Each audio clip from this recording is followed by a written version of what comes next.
Now to the North Bay, a new housing report there finds that landlords in Marin County and 2 other counties as well are discriminating against Latino renters and families with children. ABC 7 News reporter Cornell Bernard looks at the study and why some landlord advocates dispute the findings.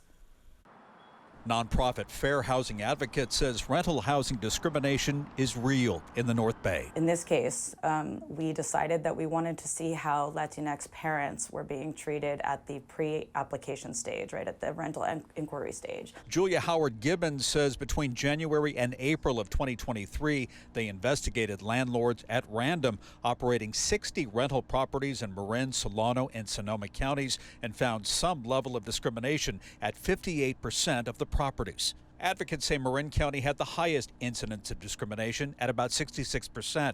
In its investigation, the organization says 52% of test calls to landlords made by trained testers revealed evidence of discrimination against renters with children, and 31% showed evidence of discrimination against Latino renters. The Latina called up and they said, she said, I believe she had 2 kids, so it would be her and 2 children for a 1-bedroom apartment, and they said, sorry, that's just too small for a family of 3.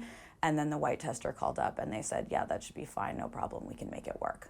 The report says Sonoma County saw a 35% discrimination level against Latinos. Solano County showed the least overall bias at 25% against renters with kids. Canal Alliance is reacting to the report, saying this issue has impacted our community far too long, denying Latinos and families with children their right to equal housing. Marin deserves better, and it's time to dismantle these discriminatory barriers and build a truly inclusive community where everyone can thrive. I'm not sure why they went with such a small sample size, but we don't know what their inherent biases were on their questions. But advocates for rental property owners question how the report was conducted. Most of the owners that we talk to and deal with are well aware of fair housing laws and regulations, and you know, it's difficult to see the kind of racism that they're attempting to foist upon the owners here when that's just generally not the case. Finding even one, I think, is significant, right? We think that, you know, the Fair Housing Act was passed in 1968. We want to believe that people are not still discriminating. Fair housing advocates say they will send letters to landlords who they believe discriminated against potential renters and could pursue legal action in the future.